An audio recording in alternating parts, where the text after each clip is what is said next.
Hello and welcome to Mr. Randy's Wine and Spirits. My sinuses are mostly open, so let's get to it. All my returning viewers, I totally skipped off of all my new viewers. I'm sorry, I beg for your forgiveness. All my new viewers, welcome, come on in. I promise you I don't do that very often. But all my returning viewers, you know why I did that. So today we're going to be doing an off-the-rip video. JD, my man, is back in town. So we're doing an off-the-rip video of Jack Daniel's Single Barrel Select, 47% alcohol by volume. Yes, this is a 375, just because I can get the process in the works quicker, cheaper, if you will, and everything goes smoothly, faster. The experience comes sooner instead of having to wait longer. And I think I'm gonna need the tool. I gotta get the tool. Hold on. Let me get my tool. Proceeds to go to trunk of car, remove brick from the trunk of car, throws brick through glass window. What movie is that from? That's your movie trivia for today. I think I've done that one before. I can't help it. Every time I think of tool, I'm like, yeah, let me get my tool. That's freaking hilarious. Anyhow, cork pop. Nice. That is a nice organic cork.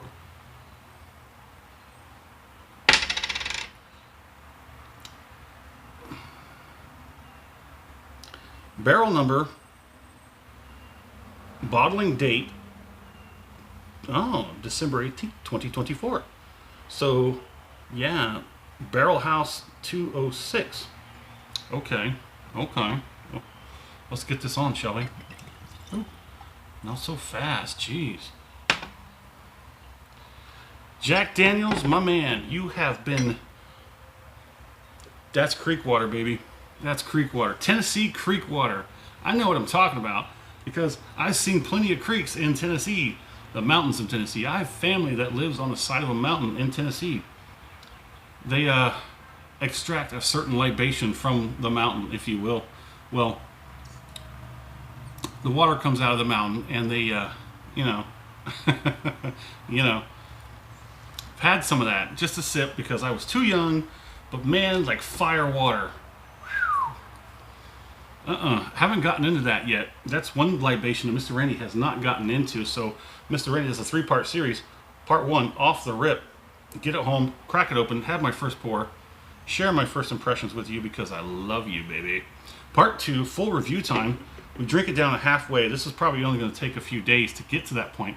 Then it's going to sit on the shelf for about a week to a week and a half, and then we're going to come back. I'm going to come back with some information to talk about. We're going to score it. We're going to continue to drink it because part 3, full review, final pour. Thus the name. We're going to have that final pour, compare it to, first pour off the rip and everything in between. These 375s go faster, and they allow me to try more often different types of stuff. So I really do look for the 375s before I go for the 750s. But if I know it's going to be a damn good one, I go for the full 750 because I do this for me. The 375s, they help me get through more options and more availability, more expressions faster. This one just became available in the 375. I know they've made these in 375 for probably as long as they've had this, but this one just popped up as being available at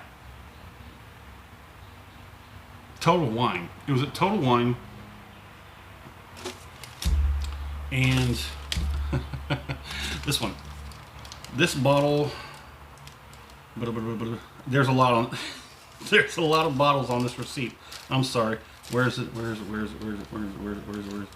Jack Daniel's Single Barrel 375, $25.99 on the shelf.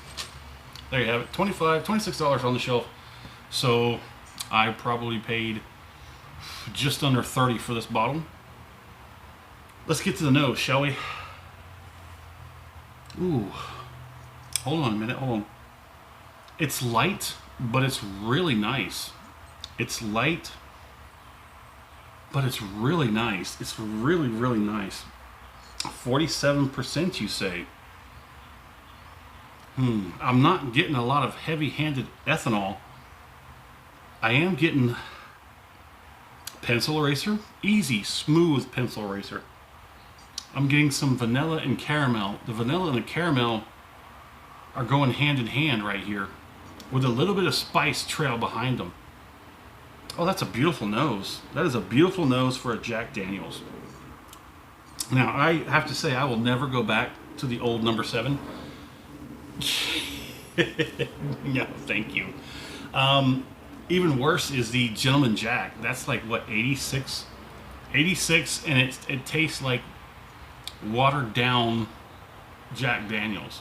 It's not, my own personal opinion, it's not enjoyable. Old number 7 is too rough. We've had a few of the other ones. We've had the rye. Oh man, that rye was something special. I had to take it easy on that rye because, man, that rye was banging. So it's got a nice, light, lovely nose. Let's go ahead and get it on the palate.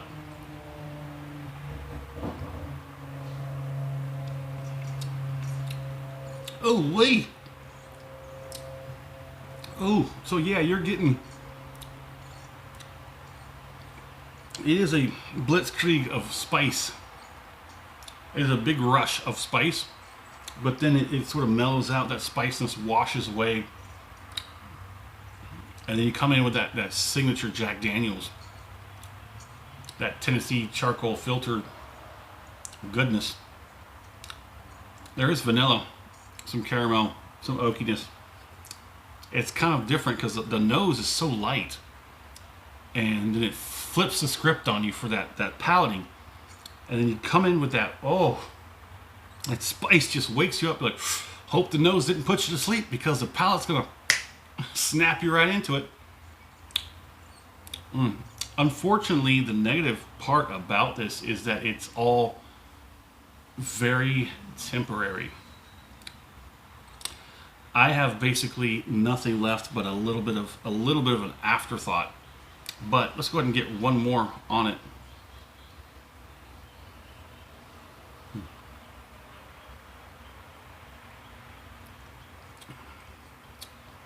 Oh, that's nice. Viscosity is pretty good. Look at that. Look at that. Look at that.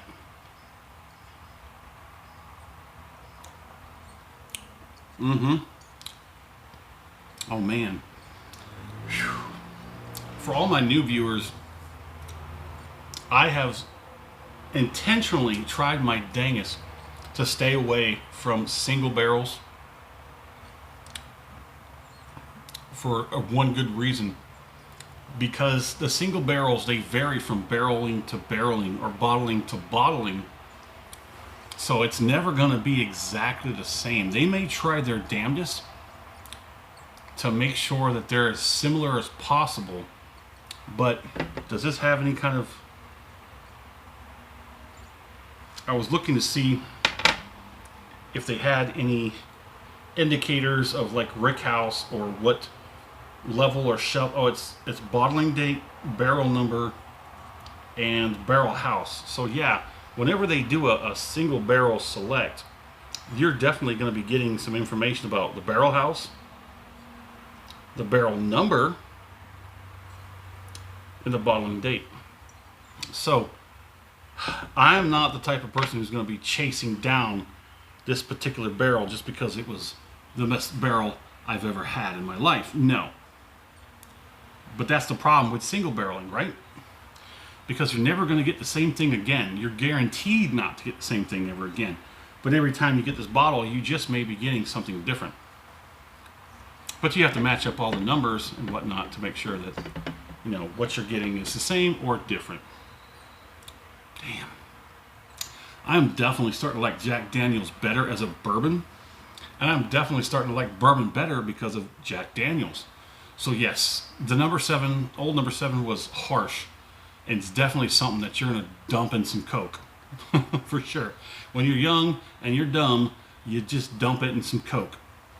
Then there's that Gentleman Jack. Oh, that's an atrocity right there. That is just absolute. I don't know. Is it called Gentleman Jack because it's proof down for, I won't be sexist, but I think that says it enough, right? Maybe it's proof down for a certain demographic of people who want to drink bourbon but don't like that flare up of higher proofs and whatnot. This isn't even that high of a proof, 47%. Come on now. Come on. I like a good bourbon between 95 and 100. That's where I comfortably rest with bourbon, 95 to 100. You can go 100, but it's got to be balanced and it's got to be nice. So let's go ahead and get this finish on. We're ready for it. Let's do this. Mm. Mm.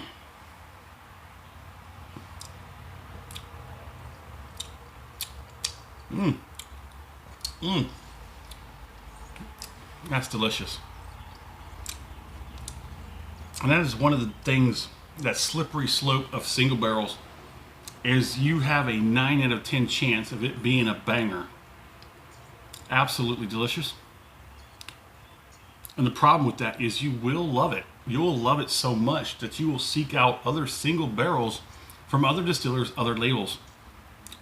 And that single barrel is, God, it literally, like I said, I can't go backwards now. There's a bonded. I tried the bonded. I can't. The bonded's nice. It's 100 proof. It has a little bit more oomph, a little bit more strength, if you will, with the roughness attached to it. The old number 7 is a lot of roughness attached to it. That Gentleman Jack is laid on the floor kind of stuff, okay? Not because you drank too much, it's just that it's that kind of lame. Excuse me. The rye is nice because it kicks up a lot of spice.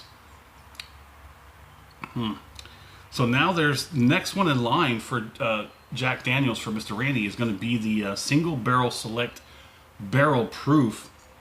And I believe that one is $30 on the shelf. Almost got it along with this one. I should have, but I didn't. I can, you know, we talked about how long that dang receipt. Yeah, it's a long, it's that one. That was just the one store I went to. That was just a Total Wine visit because there were a lot of other stuff. I go to Total Wine for a lot of my scotch. But they too have a selection of bourbons that are pretty impressive. I love Total Wines. I'm starting to really put Total Wines as the #1 slot. Specs being number 2 and Texas Cheer being number 3. Texas Cheer has a lot of odd end bottles that these bigger box stores won't carry because they just don't get enough of them. Because big box stores, they want something that's going to be on the shelf for an extended period of time. They don't want something that's a case. If I can only get a case of it and that's it, But if you have a store like Total Cheer or Texas Cheer, you have several little stores peppered all around. And if you only get one case, you can put 2, maybe 3 bottles on a shelf at each one of these locations, and it may sell, which is what I did when I found out about Texas Cheers. I went around and I snapped up a few bottles, secondary bottles to put in my stash in the back of the closet, and they mostly were scotch. So let's go ahead and let's wrap it up. So it's a damn good finish. I think the only thing out of line here is the nosing. The nose was very light, very gentle, but delicious. It smelled delicious. The palate, bang, whiz bang, boom. Lots of spice right up front. That finish, a little less spice, a lot more of the other flavors. So it's kind of like you turned it on its head. Okay? It's the other way around kind of thing. Well, there it is. In the comment section, I'd like to know where you're at, what area you're in, what are you drinking currently, and if there's anything going on worthy of talking about in the world of libations, hit me up in the comment section. And as always, thanks for stopping by here at Mr. Randy's Wine and Spirits. Have a dang good one.